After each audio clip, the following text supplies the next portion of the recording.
Hello students, welcome ज्योति public senior secondary school. आज मैं आपके सामने लेके आया हूँ नया वीडियो, जिसमें अपने पिछली क्लास में विद्युत आवेश के बारे में पढ़ लिया था, विद्युत आवेश के गुणधर्म के बारे में एक्सप्लेन कर ली थी। और अब पढ़ेंगे अपन आवेश का मात्रक क्या होता है, आवेश की यूनिट क्या होती है, आवेश की विमा क्या होती है, इसके बारे में अपन डिस्कस कर लेते हैं। तो देखो, आवेश का जो मात्रक है एमकेएस पद्धति में कूलाम होता है।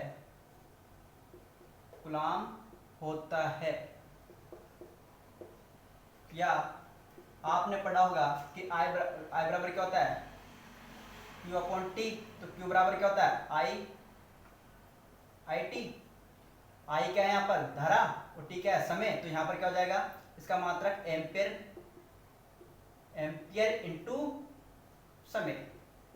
दूसरा मात्रक क्या होगा इसका, एम्पियर इंटू समय। इसका एमकेएस पद्धति में मात्रक होगा। आगे हम चलते हैं तो आवेश का जो सबसे बड़ा मात्रक होता है वो होता है फैराडे। आवेश का सबसे बड़ा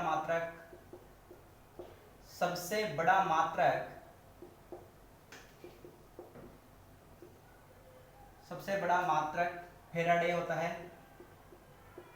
तो एक फैराडे का मान 96,500 कूलाम के बराबर होता है। और आवेश का सबसे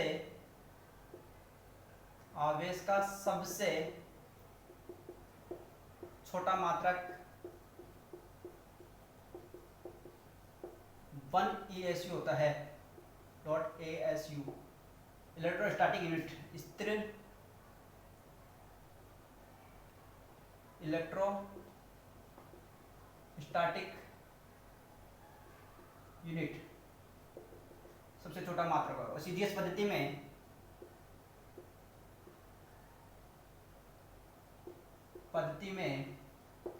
आवेश का मात्रक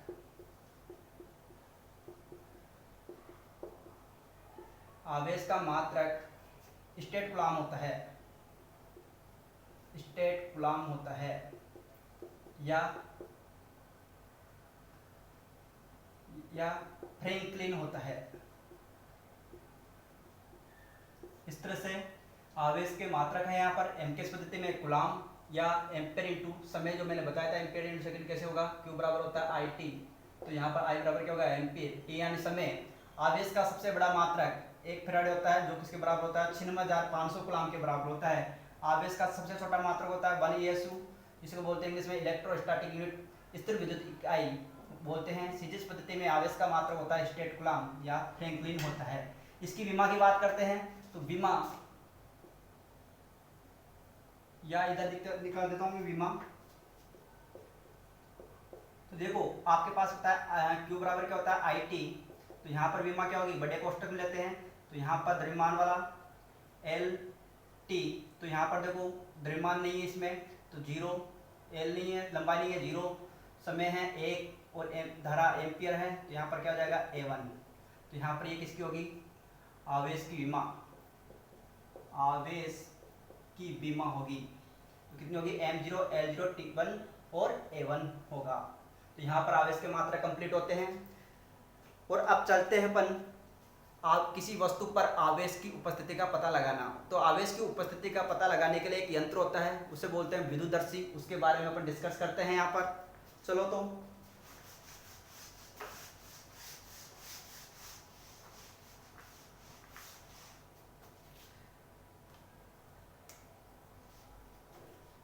विद्युतदर्शी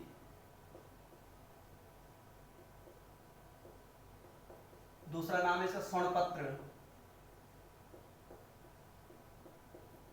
इसकी सहायता से किसी वस्तु पर उपस्थित आवेश का पता लगाया जाता है कि कोई वस्तु आवेशित है या नहीं है। उसके बारे में एक कांच का पात्र होता है, इसमें एक कांच की बोतल या पात्र बोलते हैं इसको। इस तरह से कांच का पात्र होता है।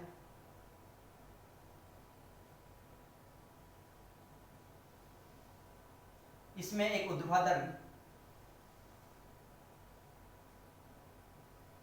धातु की छड़ रखी होती है।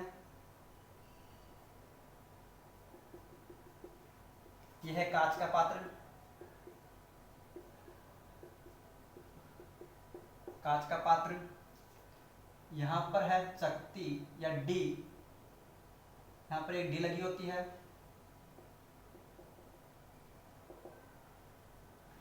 इसके निचले सिरे पर स्वर्ण पत्तियां लगी होती है। ये इसकी बनावट है। यह है कांच की छड़, ओ सॉरी धातु की छड़, धातु की चालक छड़। यह है डी चकती। यहां पर है ये स्वर्ण पत्र।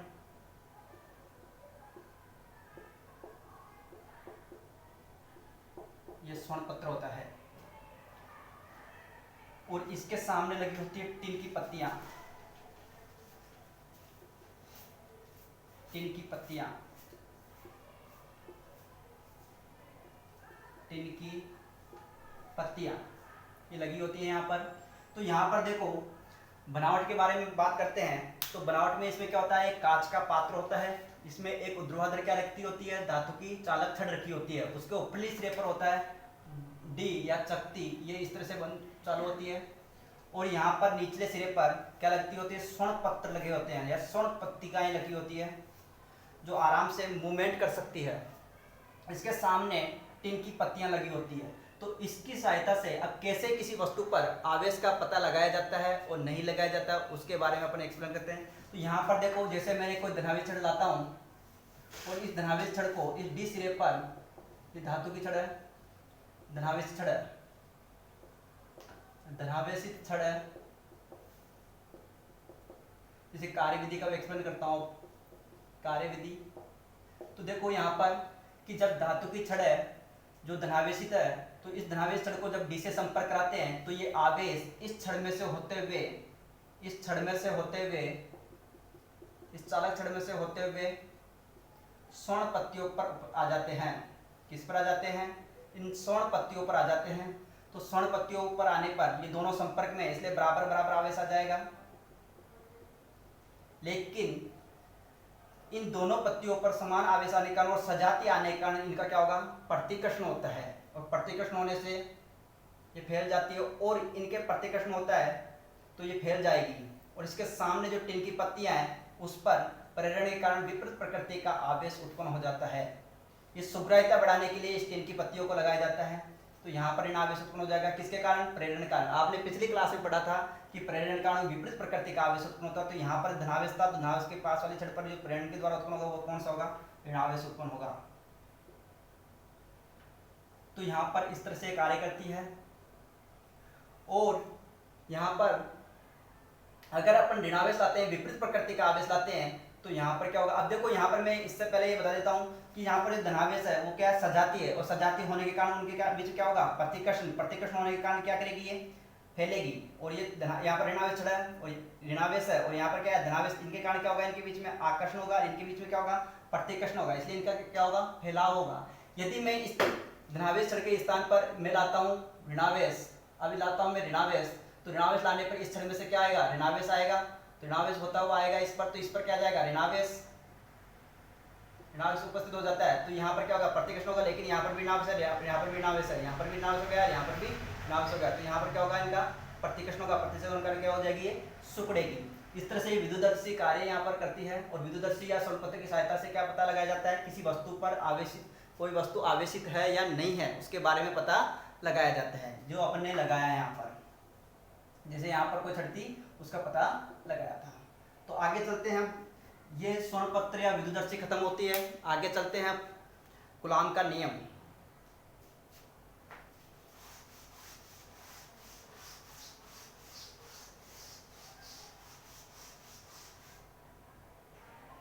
कूलाम का नियम,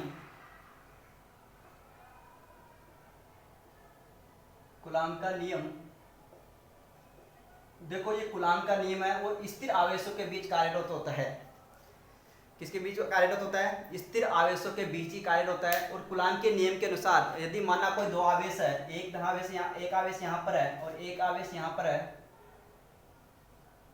तो यहाँ पर दोनों के बीच की दूरी कितनी है? Small r. तो कूलाम के नियम के अनुसार इन दोनों के बीच में लगने वाला जो कार्यरत बल है F का मान वो किसका समानुपाती होगा? इन दोनों आवेशों के परिमाण के गुणनफल के समानुपाती होता है। यहाँ पर इसको Q1 मान लो, इसको क्या मान लो? Q2। इसको Q1 और इसका मान लो Q2, तो यहाँ पर क्या होगा? Q1 और Q2। तथा पहला नियम दूसरे नियम के अनुसार क्या होता है? ये प्रथम नियम होता है।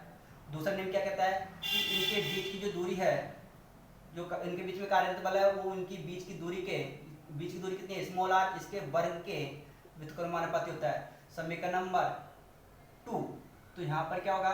समीकरण नंबर 1 व 2 से देखते हैं अपन, तो F समानुपाती क्या हो जाएगा? Q1 Q2 upon R square होगा। तो यहाँ पर क्या हो जाएगा? F यहाँ पर क्या हो जाएगा? समानुपाती, कप्पा बोलते हैं इसको, समानुपाती नियतांक जिसको बोलते हैं कप्पा। और यहाँ पर क्या हो जाएगा? Q1 Q2 upon R square होगा। और यहाँ पर K का मान है, K का जो समानुपाती नियतांक है वो होता है 1/4 पाई एप्सिलॉन नॉट। यहाँ पर एप्सिलॉन नॉट है वह निरपेक्ष एप्सिलॉन नॉट वो क्या होती है? निर्वात की निरपेक्ष विद्युतशीलता होती है, निरपेक्ष विद्युतशीलता होती है, जिसका मान कितना होता है? 8.85 इंटू 10⁻12 मान होता है। और कप्पा का मान, के का मान होता है 9 इंटू 10⁻9 न्यूटन मीटर स्क्वायर प्रति कूलाम स्क्वायर होता है। तो यहाँ पर मैंने बताया कूलाम का नियम किसके अनुसार कार्यरत होता है? कूलाम का नियम किस पर डिपेंड करता है? स्थिर आवेशों के बीच ही कार्यरत होता है। माना कोई दो आवेश है, पहला है Q1, दूसरा है कौन सा? Q2। अब दोनों आवेशों के बीच की दूरी कितनी है? Small r. दोनों आवेशों के बीच की दूरी कितनी है? Small r. तो उनके बीच में कार्यरत बल का जो मान होगा वो किसके बराबर होगा? F किसके समानुपाती होगा? F समानुपाती किसके बराबर होगा? दोनों आवेशों के परिमाण के गुणनफल के समानुपाती। समीकरण नंबर 1।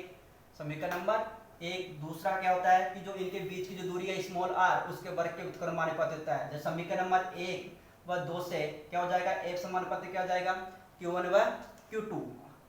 और यहाँ पर क्या हो जाएगा? R square. तो यहाँ पर R के इसको बोलते हैं कप्पा। तो कप्पा क्या होता है?